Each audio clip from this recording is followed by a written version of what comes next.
Meus queridos irmãos, abramos as nossas Bíblias no Evangelho segundo Lucas, capítulo de número 12.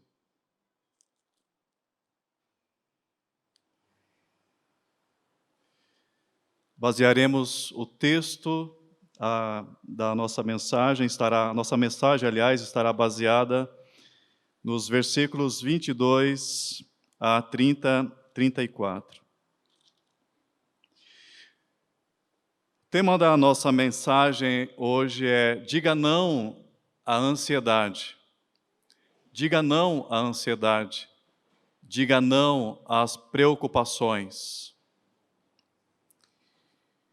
Meus irmãos, uma pesquisa feita pela Universidade Federal do Rio Grande do Sul, nos meses de maio, junho e julho do ano passado, revelou que 80% da população brasileira tornou-se mais ansiosa na pandemia do novo coronavírus. E segundo os pesquisadores, isso tem a ver com questões socioeconômicas e culturais, como renda e escolaridade, que tendem a ser mais baixas no Brasil. Segundo os pesquisadores, se os níveis de escolaridade e de renda são bons, eles funcionam como mecanismos de proteção. Mas, se são ruins, fazem o efeito contrário, contribuem para o aumento da ansiedade. Nós não desconsideramos a importância das questões socioeconômicas e culturais no que diz respeito à renda e à escolaridade, mas nós entendemos que há necessidade de nos valermos de outros mecanismos de proteção. Na verdade, há necessidade de nos valermos daquele que pode, de fato, proteger os nossos corações, amém? Contra a ansiedade, contra as preocupações, que é o Senhor nosso Deus, Criador e Senhor de todas as coisas. No início deste capítulo, você pode acompanhar aí, a partir do versículo de número 1, Jesus exorta seus discípulos a que não temam os escribas e os fariseus, e com isso sejam hipócritas como eles. Antes, olhem para além desta vida e sejam verdadeiros e que temam só a Deus, pois a vida deles está nas mãos de Deus. Acompanhe a leitura, versículo de número 1 até o versículo de número 5. Posto que miríades de pessoas se aglomeraram, a ponto de uns aos outros se atropelarem, passou Jesus a dizer, antes de tudo, aos seus discípulos: acautelai-vos do fermento dos fariseus, que é a hipocrisia. Nada há encoberto que não venha a ser revelado, e oculto que não venha a ser conhecido. Porque tudo o que dissestes às escuras será ouvido em plena luz, e o que dissestes aos ouvidos no interior da casa será proclamado dos eirados.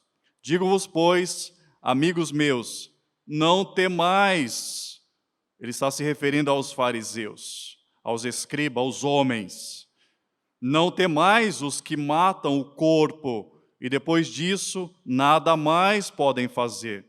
Eu, porém, vos mostrarei a quem deveis temer.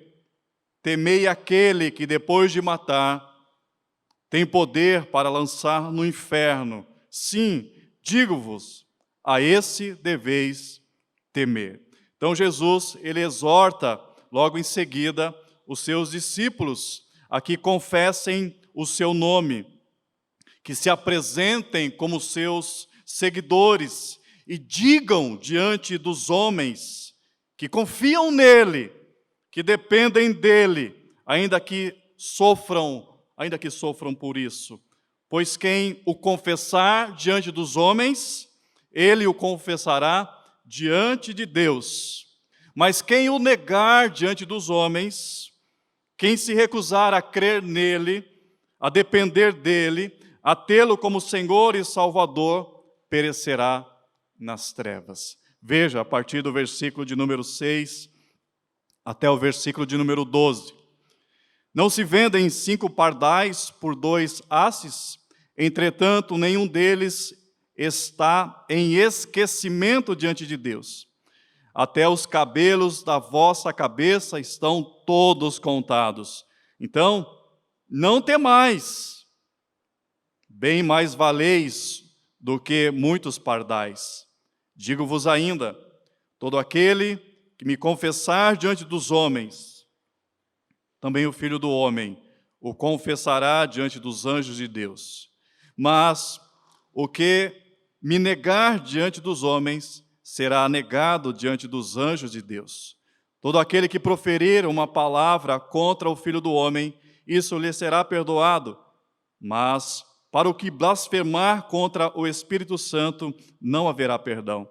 Porquanto, quando vos levarem às sinagogas e perante os governadores e as autoridades, não vos inquieteis, não fiquem preocupados quanto ao modo por que respondereis, nem quanto às coisas que tiverdes de falar, porque o Espírito Santo vos ensinará naquela mesma hora as coisas que deveis dizer. E aí, meus amados irmãos, no versículo de número 13, vejam o que acontece. Nesse ponto, um homem que estava no meio da multidão lhe falou: Mestre, ordena a meu irmão que reparta comigo a herança. Ou seja, depois de falar isso tudo, de questões que têm a ver com fidelidade a Jesus, confiança, eternidade, confissão de fé e condenação para os que não creem, nesse ponto, um homem que estava no meio da multidão, e ele estava muito preocupado, muito ansioso. Ele fala e ele revela o motivo da sua preocupação. E o motivo da sua preocupação vai exatamente contra tudo que Jesus acabara de ensinar. Vai contra tudo que Jesus colocara como sendo de fato de valor. Ele simplesmente pede a Jesus e diz: Mestre, ordena a meu irmão que reparta comigo a herança. Meus irmãos, se eu estivesse lá, eu olharia para ele e diria assim: você não acabou de ouvir o que o Senhor disse? Você não ouviu as palavras do Senhor? Parece que de fato você não ouviu, porque se você tivesse ouvido as palavras do Senhor, você não colocaria essa questão, você não estaria aí preocupado com a herança que você tem, não estaria aí preocupado, pedindo que haja uma interferência da parte do Mestre, para que você receba a sua herança.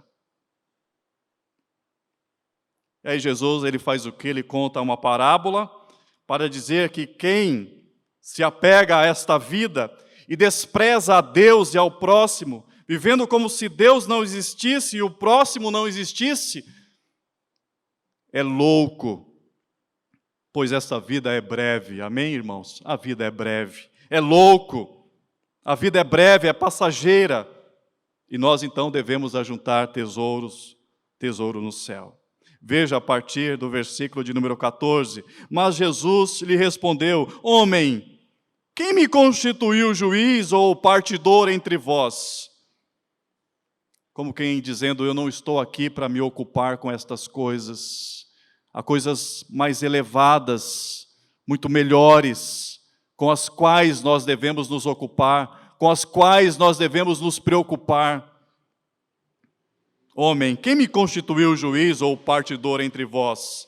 Então lhe recomendou: Tende cuidado e guardai-vos de toda e qualquer avareza, porque a vida de um homem não consiste na abundância dos bens que ele possui.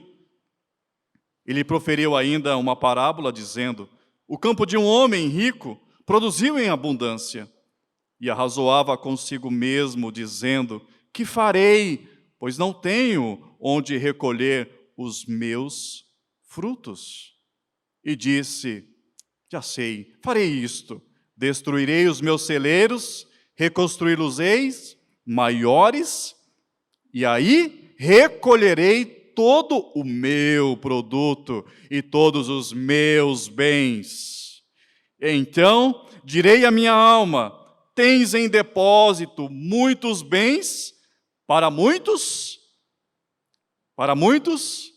anos. Descansa, come, bebe e regala-te. Mas Deus lhe disse: louco, você não viverá muitos anos. Você não desfrutará de tudo isso. Esta noite te pedirão a tua alma. E o que tens preparado, para quem será? Assim é o que entesoura para si mesmo e não é rico para com Deus. Meus irmãos, o problema daqueles irmãos era o quê? Era a avareza presente em seus corações. Eles viviam como se Deus não existisse e como se o próximo também não existisse, exatamente como o homem da parábola, que vivia como se Deus não existisse, como se o próximo não existisse. E esse é o problema da ansiedade. O homem, tomado pela ansiedade, ele acaba vivendo como se Deus não existisse. A ansiedade tem muitas causas, nós sabemos disso.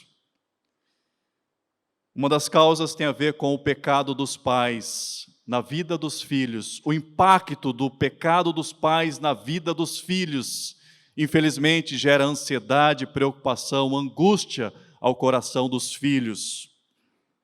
Uma outra causa tem a ver com situações de doença, de enfermidade e de morte na família. Isso gera ansiedade, isso gera angústia. Uma outra questão que tem a ver com a causa da ansiedade, insegurança quanto ao futuro. Aquele que é inseguro quanto ao seu futuro acaba sendo tomado em seu coração pela ansiedade. Uma outra causa da ansiedade tem a ver com a insatisfação quanto ao que se tem, aliado ao desejo de possuir mais e mais e mais. Aquele que é insatisfeito quanto ao que tem e deseja, por conta dessa insatisfação, possuir mais e mais e mais e mais. Isso causa o quê? Ansiedade, preocupação, e faz com que a pessoa não usufrua, não desfrute do que ela já tem, pois ela fica em busca de obter o que ela não tem, e com isso deixa de viver o que ela tem. Uma outra causa, apego às questões materiais, apego exagerado às questões materiais, mais apego às questões materiais do que às questões espirituais. Há pessoas que caminham ansiosas, porque elas estão muito mais apegadas às questões desta vida, às questões materiais, do que apegadas às questões espirituais, que têm a ver com o reino de Deus. E há outras causas desconhecidas. Seja como for, a pergunta é: por que devemos dizer não à ansiedade? Pois esse é o nosso tema, não é verdade? Diga não à ansiedade. Por que devemos dizer não à ansiedade? Em primeiro lugar, porque a ansiedade, ela é destrutiva. E quando eu digo que ela é destrutiva, eu estou dizendo que ela não é construtiva. Porque se algo destrói, não pode construir. Então a ansiedade, ela é destrutiva. Veja a partir do versículo de número 22. A seguir, dirigiu-se Jesus a seus discípulos, dizendo: por isso eu vos advirto, não andeis ansiosos pela vossa vida, quanto ao que haveis de comer, nem pelo vosso corpo, quanto ao que haveis de vestir. Porque a vida é mais do que o alimento, e o corpo mais do que as vestes. Meus amados irmãos, a palavra aqui, não andeis ansiosos, significa rasgado. Então a palavra ansiedade traz essa ideia de algo rasgado, de algo que sai da normalidade, e por isso a pessoa fica inquieta, sem estabilidade, sem equilíbrio, e passa a viver como se fosse um navio sem âncora e sem motor. Imagine um navio sem âncora e sem motor. É um navio jogado de um lado para outro. Ele não tem estabilidade, ele não tem parada. É jogado de um lado para outro até bater em um rochedo e ser destruído. A ansiedade, ela é destrutiva, porque ela leva o homem a não confiar e a não depender de Deus, a não esperar em Deus. Leva o homem a buscar atalhos, alternativas, paliativos, perigosos, para alcançar aquilo que deseja, para encontrar alívio para as suas angústias. Meus amados irmãos, é interessante quando a gente observa essa palavra na língua inglesa. Essa palavra na língua inglesa deriva de uma palavra que significa estrangular. Estrangular. Então, durante o processo de estrangulação, a pessoa fica como? Ela fica sem ar. Sem ar. Ela fica sem força. É isso que a ansiedade faz. Ela estrangula. Ela deixa a pessoa sem ar. Ela deixa a pessoa sem força. Ela deixa a pessoa sem vida, ela deixa a pessoa sem ânimo. A ansiedade, a preocupação é destrutiva. Não acrescenta nada, só subtrai. Subtrai a paz, subtrai a fé, a esperança e o amor para com Deus, pois lança dúvidas sobre o cuidado do Senhor. A palavra do Senhor, o próprio Jesus Cristo, certa vez ele disse: o ladrão veio somente para roubar, matar e destruir. Mas eu vim para que tenham vida e a tenham em abundância. Em Hebreus capítulo 6, o escritor aos Hebreus, falando da promessa do Senhor a Abraão e da aliança que o Senhor fez com Abraão, a partir do versículo 17, diz assim: por isso, Deus, quando quis mostrar mais firmemente aos herdeiros da promessa a imutabilidade do seu propósito, se interpôs com juramento, para que mediante duas coisas imutáveis, nas quais é impossível que Deus minta, forte alento tenhamos, nós que já corremos para o refúgio. Forte alento tenhamos, nós que já corremos para o refúgio, a fim de lançar mão da esperança proposta, a qual temos por âncora da alma, segura e firme, e que penetra além do véu, onde Jesus, como precursor, entrou por nós, tendo se tornado sumo sacerdote para sempre, segundo a ordem de Melquisedeque. O autor está falando da promessa que Deus fez a Abraão, promessa que se cumpriu em Cristo Jesus. E agora, meus amados irmãos, nós temos um sumo sacerdote que intercede por nós, que veio ao mundo para que a promessa de Deus feita a Abraão se cumprisse. E em Abraão, pois Jesus Cristo descende de Abraão, o Senhor disse: em ti serão benditas todas as famílias da terra. e nós estamos firmados em Cristo Jesus. Cristo Jesus, o qual temos por âncora da nossa alma. A nossa alma, a nossa vida está ancorada em Jesus, amém? Ancorada em Jesus. É por isso que nós não somos levados de um lado para outro. É por isso que nós não caminhamos dominados pela ansiedade, pela preocupação, estrangulados a cada dia. Muito pelo contrário, nós caminhamos cantando e louvando ao Senhor, mesmo diante das lutas e diante das adversidades. Porque sabemos em quem nós cremos, sabemos que a nossa vida está em suas mãos. E Ele tem o melhor para nós. Segundo lugar, porque devemos dizer não à ansiedade? Porque ela é enganosa. A ansiedade é enganosa. A ansiedade não ajuda você a resolver os problemas. Muito pelo contrário. Veja o que diz no versículo de número 25. O Senhor faz uma pergunta: qual de vós, por ansioso que esteja, pode acrescentar um côvado ao curso da sua vida?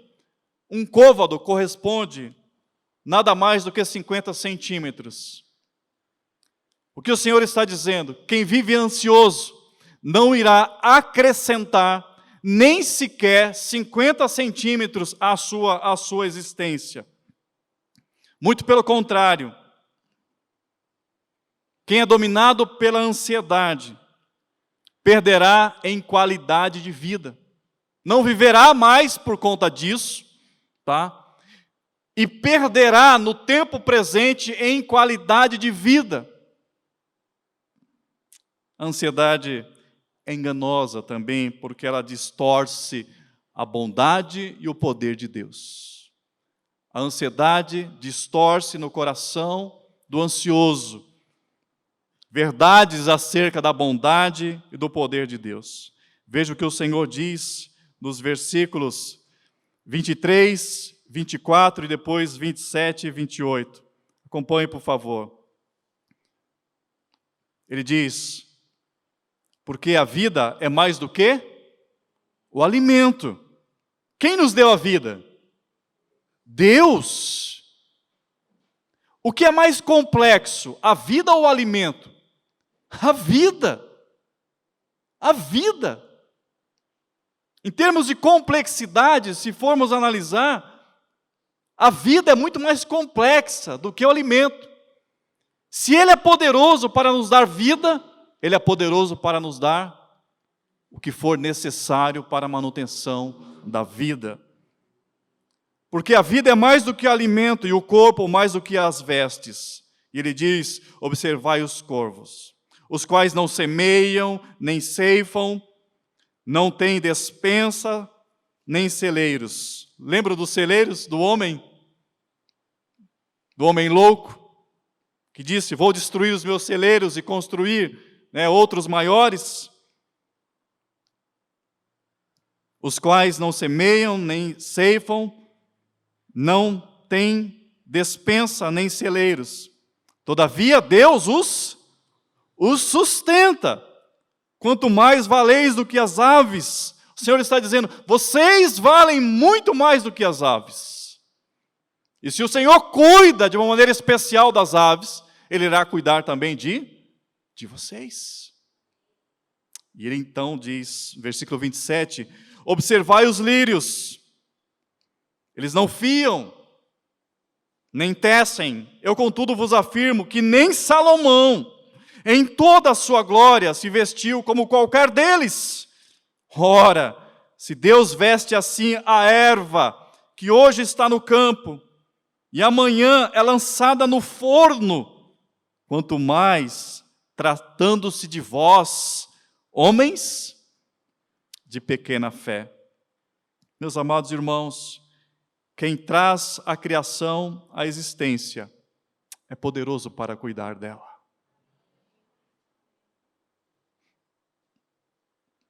Nosso irmão Gessé, essa semana, mandou uma mensagem falando da sua alegria,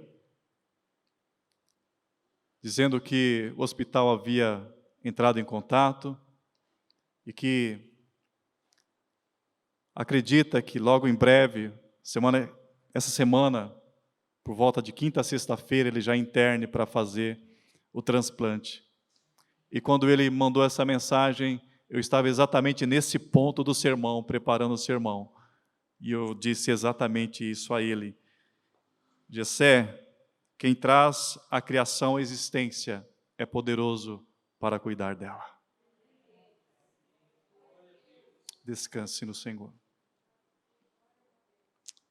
Ela é enganosa, ela faz com que desconsideremos a relação de filhos que nós temos com Deus. Versículo de número 30, porque os gentios de todo o mundo é que se preocupam com essas coisas, mas vosso Pai sabe que necessitais dela. Quem é o nosso Deus? Ele é o nosso Pai. Ele é o nosso Pai. Por isso, Jesus disse, não andeis ansiosos quanto ao que haveis de comer, nem pelo vosso corpo, quanto ao que haveis de vestir. Terceiro e último lugar, por que devemos dizer não à ansiedade? Porque ela é deformadora. Ela é deformadora. A ansiedade deforma. Meus irmãos, quando uma pessoa ela sofre um acidente doméstico e ela tem, por exemplo, seu rosto queimado, ela sofre uma deformação na sua aparência. E dependendo do grau, essa pessoa fica quase que irreconhecível, não é verdade? E se essa pessoa mostra as fotos de como ela era antes e como ela é agora, a gente pode perceber claramente, diríamos, jamais reconheceríamos você, não é verdade? É interessante também que eu tenho analisado a questão dos procedimentos estéticos, né? Isso tem causado verdadeiras mudanças, verdadeiras transformações, do ponto de vista positivo e negativo, de modo que, quando a gente vê o antes e o depois, a gente fica até assustado, né? Algumas imagens chegam a assustar. Aí a gente diz, nossa, você era tão linda, você era tão bonito. A gente chega a não reconhecer as pessoas. Eu já encontrei pessoas que eu conheço e eu tive uma certa dificuldade. A ansiedade provoca deformação. A ansiedade provoca mudanças. Tira de nós a semelhança com Cristo e nos faz semelhantes àqueles que não conhecem a Cristo. Aqueles que não conhecem a Deus, aqueles que não têm comunhão com Deus. A ansiedade deforma a nossa identidade. Veja o que diz no versículo 30, o Senhor diz, porque os gentios de todo mundo é que procuram essas coisas. Os gentios, os que não temem a Deus, é que são dominados pela ansiedade. A ansiedade deforma. Tira o brilho que há nos nossos olhos, tira o brilho da nossa vida, tira a alegria, a paz em nossos corações e faz com que nos assemelhemos não a servos do Senhor, que confiam, que descansam, que temem ao Senhor e que sabem que o Senhor está na direção, faz com que nos assemelhemos àqueles que não conhecem a Deus e por isso vivem totalmente desesperados. A ansiedade é contrária à vida cristã. Como daremos, irmãos, testemunho a um mundo sem esperança, a um mundo inquieto, sem paz, se não crermos e descansarmos debaixo do cuidado paternal do nosso Deus? Quero concluir dando algumas dicas de como vencemos a ansiedade, de como você pode vencer a ansiedade. Em primeiro lugar, entenda que Deus conhece as suas necessidades. Ele proverá todas as coisas, amém? Entenda, creia que Deus conhece as suas necessidades.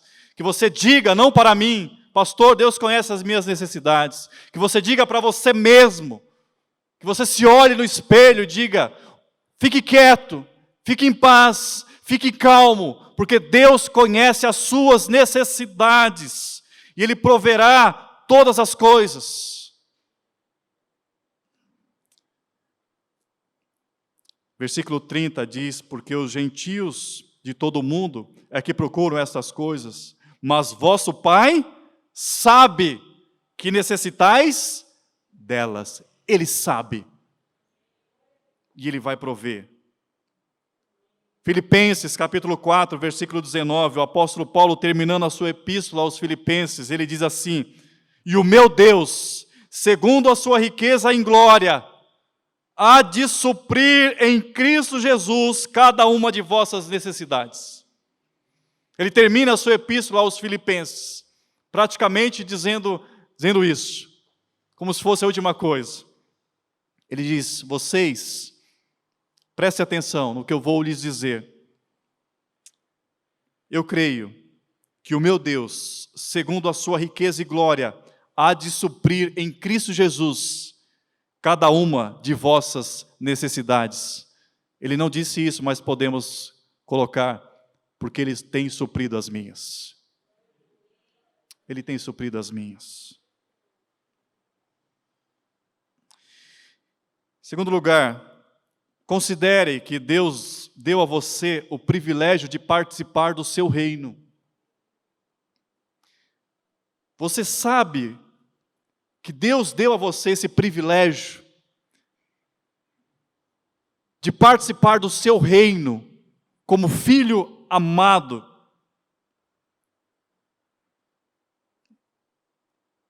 Versículo 32 de Lucas 12, ele diz, não temais, ó pequenino rebanho, porque vosso Pai se agradou em dar-vos o seu reino. Existe bênção maior do que essa, do que ter recebido da parte de Deus o privilégio de participar do seu reino? Você acha que aquele que deu a você o privilégio de participar do reino dele, não irá cuidar de você, não irá conduzir a sua vida? Se Ele te deu o máximo, Ele não irá te dar o mínimo? Com certeza te dará. E ainda, Romanos capítulo 8, versículo 32, Paulo escrevendo aos Romanos diz, aquele que não poupou seu próprio filho, antes por todos nós o entregou, porventura não nos dará graciosamente com ele todas as coisas? Ele entregou o seu filho, nós celebramos a Santa Ceia por nós, e Ele não dará as demais coisas? Com certeza. Mais uma orientação, tire o seu coração daquilo que é passageiro, transitório, e coloque o seu coração naquilo que é eterno. Assim você vencerá a ansiedade. Tire o seu coração daquilo que é transitório. Pode ser que o seu coração esteja muito apegado às coisas desta vida. O Senhor, Ele diz no versículo 31, vejam aí no versículo 31. Buscai o quê? Buscai antes de tudo o seu reino, e essas coisas vos serão acrescentadas. Coloque o seu coração no reino de Deus, naquilo que é eterno. Se disponha a adorar ao Senhor, se disponha a servir ao Senhor, se disponha a estar em comunhão com os seus irmãos, se disponha a trabalhar em prol do reino de Deus, para que o Evangelho seja pregado, seja anunciado. Ponha o seu coração nas questões relacionadas ao reino. Pastor, o Senhor está dizendo então que eu devo desprezar todas as questões que têm a ver com esta vida? Não, muito pelo contrário. Se envolva nas questões que são necessárias, que fazem parte da vida, mas que o seu coração, sobretudo, esteja envolvido, apegado às coisas do reino de Deus. E em último lugar, preocupe-se com as necessidades do próximo. Se envolva nas necessidades do próximo. Veja o que o Senhor coloca no versículo 33. Vendei os vossos bens. Veja o que ele está dizendo isso dentro desse contexto de não vivermos ansiosos. Então ele diz, vendei os vossos bens e dai esmola. O que o Senhor está dizendo? Ele está dizendo que nós devemos nos envolver com a dor do próximo, com a necessidade do próximo, porque fazer o bem faz bem. Fazer o bem faz bem. Muitas vezes a ansiedade é porque estamos egoisticamente voltados para nós mesmos, focados nos nossos problemas, sofrendo as nossas dores, vivendo no nosso mundo, imersos em nós mesmos. Então a gente precisa se voltar para o outro, se voltar para a dor do outro, porque quando nós nos voltamos para a dor do outro, para o sofrimento do outro, a gente passa a analisar melhor a vida e a gente passa a valorizar o que temos e o que Deus tem feito. Você tem considerado a situação daquelas pessoas no Afeganistão?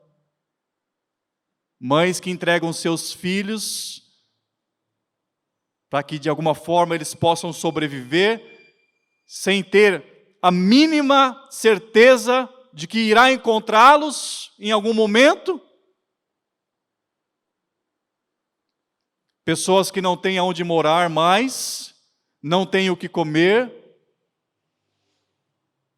Então é bom que nos envolvemos com a dor do outro, porque isso irá fazer com que a gente valorize, isso irá nos tirar do nosso mundo.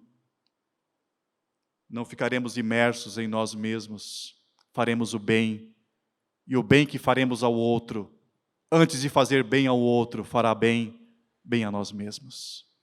Meus amados irmãos, o meu desejo é que você diga não à ansiedade, e que esta palavra fique em nossos corações.